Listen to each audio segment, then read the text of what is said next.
Qu'est-ce qui fait qu'une série ou un film a du succès? Je crois que c'est une question qui taraude à peu près tous les studios de production du monde. La recherche de cette recette qui fera que cette série, ça sera la bonne. Mad Men, Peaky Blinders, Buffy contre le vampire, The Office, toutes ces séries sont très différentes et pourtant, quelque chose a fait qu'elles ont marché. Et puis récemment, sur nos petits écrans, a débarqué une série coréenne, Squid Game, qui a littéralement explosé les internets et créé un véritable phénomène. Pourtant, pas si facile à vendre que ça dans l'idée, et venant d'un pays, la Corée, qui n'a pas tendance à déchaîner la critique plus que ça dans nos petits cercles occidentaux, Squid Game a toutefois été un véritable phénomène et dans toutes les têtes, dans toutes les bouches. Explorons donc ensemble ce phénomène alors que la série vient de se terminer il y a quelques semaines et qu'une saison 2 est déjà en préparation.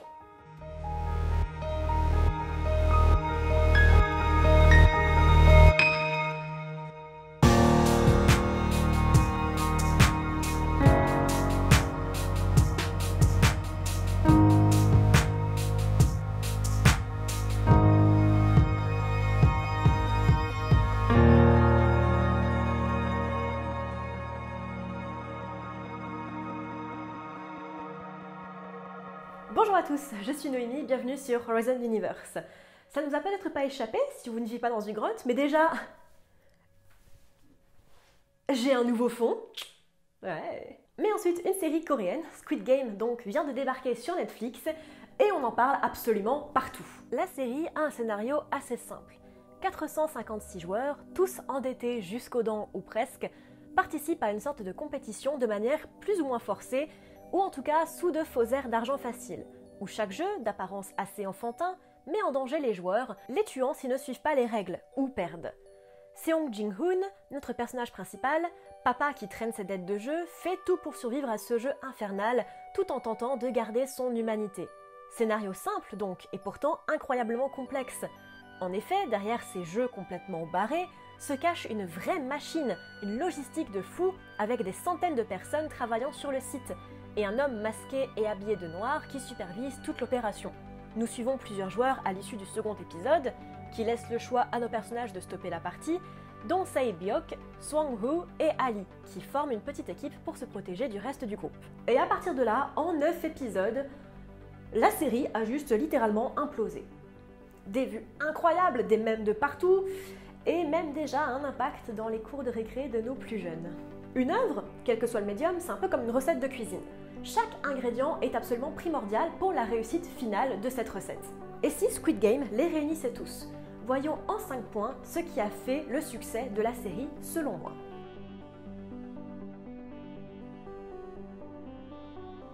Une production digne des plus grandes. Squid Game, de par son scénario, nécessite une production très importante, déjà en termes de figurants et d'acteurs, mais aussi au niveau des décors. La plupart des jeux se passent dans des pièces absolument immenses au design très recherché, comme la salle des escaliers Roblox ou celle du parc à jeux géant. Et le moins qu'on puisse dire, c'est que la série est clean. La lumière, les décors, les couleurs, mais aussi les acteurs, les costumes, bref, tout est digne d'une super production hollywoodienne, même ce qui touche certainement au CGI ou à défaut à l'effet spécial pratique. Alors, Siren Pictures, la boîte de prod, n'est pas une minuscule boîte, mais on est loin de la 20th ou de la Warner, et franchement, c'est plus propre que nombre de séries américaines ou françaises sorties récemment. On peut dire ce qu'on veut, mais les visuels impactants, notamment dans le jeu de couleurs et de lumière, et le décalage entre imagerie enfantine et le scénario tout sauf PG-13, accrochent véritablement dès le début. L'histoire n'aurait pas du tout eu le même impact si les décors avaient fait cheap, et si la production en soi avait été plus banale. J'en ai parlé dans mon retour cinéma de la série, mais cela vient probablement aussi du regard coréen sur la série.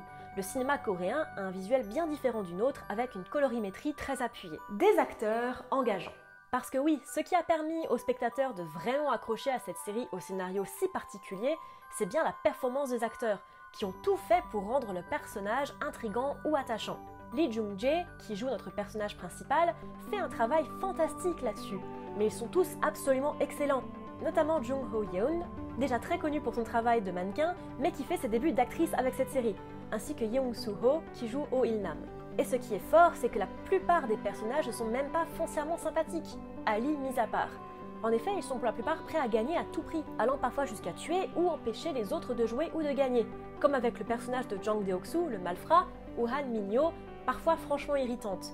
Le jeu coréen peut surprendre car beaucoup plus dans l'expression et le grandiloquent que le jeu classique occidental, mais il n'empêche que les acteurs font un travail remarquable pour nous attacher à ces gens que l'on connaît à peine et pour qui nous devons ressentir très tôt du stress et de la peine. J'ai personnellement versé ma petite larme à plusieurs reprises au cours des derniers épisodes, surtout celui des billes, qui en a touché plus d'un et à juste titre. Un rythme soutenu. Et oui, c'est véritablement le premier épisode qui fait que l'on accroche à la série. Déjà, on a la présentation de notre personnage principal, de sa vie, de ses dettes, son entrée dans le jeu, et après le réveil assez étrange dans une espèce de grand bunker avec 455 autres personnes, la partie d'1, 2, 3 soleil est THE élément qui fait que l'on va accrocher à cette série. Ces jeux ont l'air enfantins et simples, mais si tu te loupes, tu vas y rester. Simple et diablement efficace.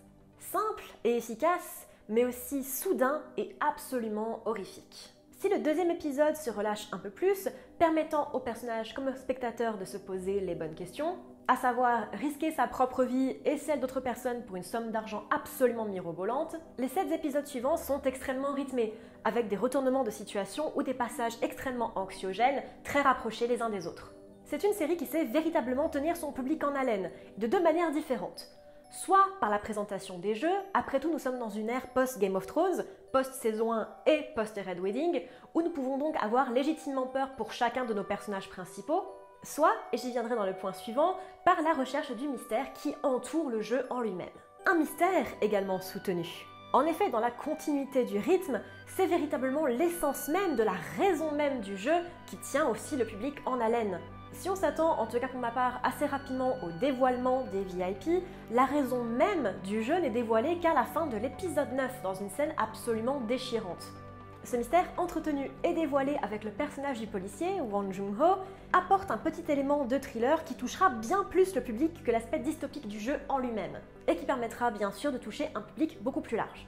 Après tout, si Battle Royale ou Hunger Games n'est pas pour tout le monde, le succès des séries policières à tout va montre bien que le public est friand de ce genre de Cluedo pour adultes. Construire une ambiance. Et les résultats des 4 points précédents, mais aussi du travail phénoménal des équipes, eh bien la création d'une ambiance absolument dingue et unique. Le clash entre les couleurs très primaires de l'arène, les lumières froides de la ville, mais aussi le fuchsia des survêtements des agents, et bien sûr le doré et le noir des méchants, donnent une aura absolument particulière. Ajoutez à cela une très bonne gestion du son, la musique classique par essence raffinée qui précède les jeux et leur barbarie, mais aussi la gestion des coups et des armes à feu qui a l'air d'être beaucoup plus tranchée que dans la réalité. Et bien sûr le surjeu coréen qui appuie véritablement sur les émotions et sur les dialogues. Et avec tout ça, vous avez tous les ingrédients pour créer une atmosphère et une ambiance absolument fantastique. Et bien sûr, la recette d'un véritable phénomène.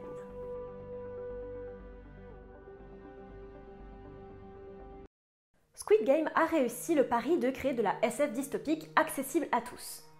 En effet, avec cette histoire, pas besoin d'accrocher à l'idée d'une 3e guerre mondiale meurtrière ou à la hausse de la criminalité des lycéens.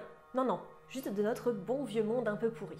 Ah, monde de merde. En gros, du Black Mirror, mais encore plus quotidien.